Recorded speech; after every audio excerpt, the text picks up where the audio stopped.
Ah, je passe par là parce que j'en ai marre d'avoir le soleil dans la nuque. Alors je passe plutôt à l'inverse d'où je vais, mais bon, je vais faire un petit... je vais bifurquer. Alors bonjour à toutes, bonjour à tous. Voilà, comme tout le monde m'envoyait des messages pour mon anniversaire aujourd'hui en me disant ah bah vas-y, passe une bonne journée, passe une bonne journée. Alors je me suis dit, bah tiens, pourquoi pas, je vais aller me promener. Ceci dit, il est 17h. Moi je suis un forcené du boulot, hein. C'est-à-dire que j'ai mis au point là, une méthode d'entraînement en muscu. Et voilà, toutes les méthodes que j'avais mis avaient super bien marché. Et en fin de compte, hier soir, mais il devait être minuit, quoi. Je me dis, tiens, il faudrait que je prolonge le programme sur au moins 2 mois. Et comme je fais tout dans des tableaux, et que les termes que j'ai vus du Québec, là, quand j'ai fait mon diplôme universitaire, j'ai eu avec ma carte d'étudiant, mon code d'étudiant, j'ai eu accès à des dernières études à l'époque. Et c'était l'université de Laval au Québec. Et tout était en anglais. Alors c'est tout un bordel pour arriver à expliquer ce que c'est qu'un Guttle arm jab, un truc comme ça. Voilà, donc je simplifie les techniques, hein, puisque bon, le principe c'est de solliciter les muscles au bon moment, juste ce qu'il faut et pas trop. Voilà, et puis surtout manger. Manger, à quel moment il faut manger, à quel moment il faut se reposer, comment faire pour sécher, comment faire pour prendre du poids. Alors moi j'ai testé ces méthodes. Mon poids normal, on va dire, c'est 68 kg. Je suis monté à 75-76 cet été, hein, comme vous avez pu voir quand je faisais les lives. À un moment, j'étais un peu vexé, je ne pouvais plus mettre mes t-shirts. Et je me suis mis sur un autre... j'ai basculé, comme j'ai dit, sur une autre... façon de travailler. J'ai repris le programme de Bruce Lee, là, qui était très sec. Et puis maintenant, ça y est, je peux prendre mes t-shirts, hein, y compris ceux qui me serraient pas mal. Et voilà, j'ai pas de bourrelet qui dépasse. Et je suis redescendu à 71, mais en l'espace de très peu de temps. Alors, on va te dire, oui, tu as vidé ton muscle, etc., etc. Bon, c'est clair que quand vous mangez assez régulièrement avec un entraînement qui sollicite le stockage, forcément vous stockez de l'eau, vous stockez du muscle, hein. Et quand vous vous entraînez moins, le corps, et mangez moins de glucides, le corps va chasser et vous allez dégonfler. Mais la force ne change pas, hein. Moi je refais mes écartés à 30 degrés ou 45 degrés avec 30 kg dans chaque main. Donc il n'y a aucun problème avec ça. Voilà les amis. Donc je regardais un film là tout à l'heure en mangeant. Alors aujourd'hui, c'est mon anniversaire, alors je me suis fait plaisir, je me suis fait des pâtes. Voilà, je ne sais pas comment vous vivez, mais moi, comme je vous l'ai expliqué, je survis et le jour où je veux me faire plaisir, hop, je me prends des spaghettis à la quinoa, je mets de l'ail et puis de l'huile d'olive, et ça me fait mon repas d'anniversaire. Voilà, donc là, je vais me promener, je vais aller en ville, et je vais faire le plein de nourriture quand même. C'est-à-dire, je vais acheter des œufs, quoi, surtout, pour reprendre l'entraînement demain. J'ai 2 entraînements demain, et un de muscu et 2 heures de systéma. Tiens, en parlant de systéma, c'est un truc incroyable. Vous n'allez pas me croire, mais je regardais le film japonais, là. C'est un film sur la vie de Ueshiba. Et je regardais les conseils que donnait le professeur de Ueshiba tout à fait au début de son entraînement. Alors ils disent pas que c'est Takeda Sokaku, ils ont changé les noms, je sais pas pourquoi d'ailleurs. Par contre, Onisaburo Deguchi, c'est vraiment Onisaburo Deguchi, hein, le nom. Hein. C'est-à-dire qu'ils appellent Ueshiba, mais ils n'appellent pas Deguchi. Alors là j'étais un petit peu étonné. Disons, il y a du monde sur cette route. Qu'est-ce qui se passe là?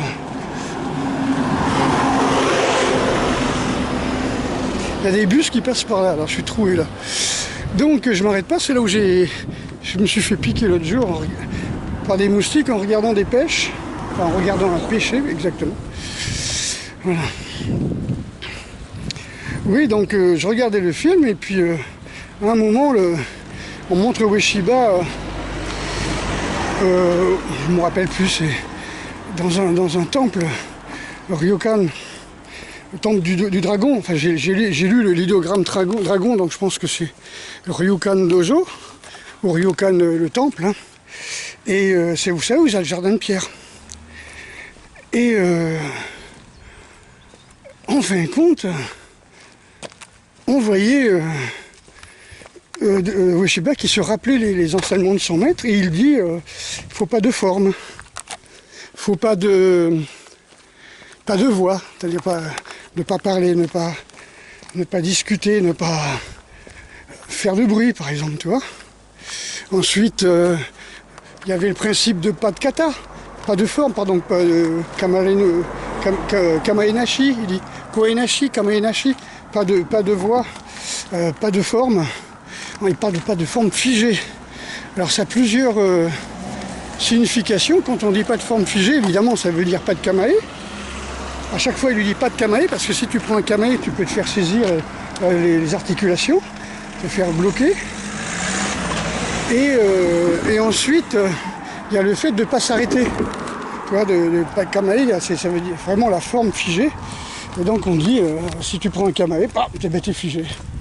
Et à partir de là, tu arrêtes ton action et tu n'es plus efficace. Ensuite, il parle alors, comme c'est traduit directement de l'anglais, il parle d'avaler, donc c'est d'aspirer, tu vois, de se conformer, d'aspirer le mouvement de l'adversaire et utiliser sa force. Et en expliquant que si tu attaques en premier, eh ben, tu peux, contre une arme surtout, t'es mort, quoi. Tu peux pas te battre si tu attaques en premier, si tu prends l'initiative de l'attaque. Donc ça rejoint des kyokuns de karaté, hein, pas de première attaque, etc. Mais bon, il y a beaucoup de kamae quand même dans les katas, hein. Beaucoup de katas, beaucoup de kamae. Enfin bref, au moins il y a un kyokun qui dit il n'y a pas de première attaque, qui ressemble à celui de Funakoshi. Alors je trouve ça bien parce que ça parle entièrement de ce qui se passe, de ce que l'on fait en systéma. C'est-à-dire il n'y a pas de forme, il n'y a pas de violence, on ne cherche pas à agresser l'adversaire, on le laisse venir, on épouse son énergie et on se sert de l'énergie de l'autre et pas du tout de notre propre force, hein. C'est exactement ce que fait Ueshiba, ce qui explique un petit peu pourquoi Mikhail Ryabko était souvent sollicité dans les stages internationaux ou les démonstrations internationales de d'aïkido au Japon pendant des années. J'ai ramené de Moscou un petit paquet de vidéos d'aïkido justement où il était sollicité. Alors c'est des symposiums, je sais pas comment vous pouvez appeler ça. C'est des taikai, hein, en fin de compte. On appelle ça taikai. Alors ça veut dire réunion de corps, une assemblée taikai, tu vois. Donc d'aïkido, avec les plus grands maîtres d'aïkido et une personne qui ne fait pas d'aïkido, qui n'est pas japonaise, qui est Mikhail Vasilevich Ryabko. Voilà. Donc, pour revenir à la muscu, là, je vais mettre en vente bientôt ces programmes de muscu parce qu'ils sont parfaits. Et comme il y a beaucoup de gens qui ne peuvent pas venir à la formation de muscu que je fais là, au mois d'octobre, eh bien, pour la moitié prix, je vais leur envoyer les documents de façon qu'ils puissent décortiquer un petit peu cette formation et voir un petit peu, enfin il n'y aura pas tout, hein, parce que je ne vais pas leur montrer le travail militaire, mais il y aura au moins tout le reste, quoi. Programme de musculation pour grossir, pour maigrir, pour se renforcer, etc. Et toujours pour revenir au film, parce que c'est toujours intéressant, c'est quand je vois la vie de Ueshiba, parce que c'est un film sur la vie de Ueshiba, hein, quand il est à Hokkaido, quand il va à Sapporo, quand il rencontre Unisaburo Deguchi, c'est assez impressionnant. Et bon, après c'est romancé avec des duels évidemment, hein.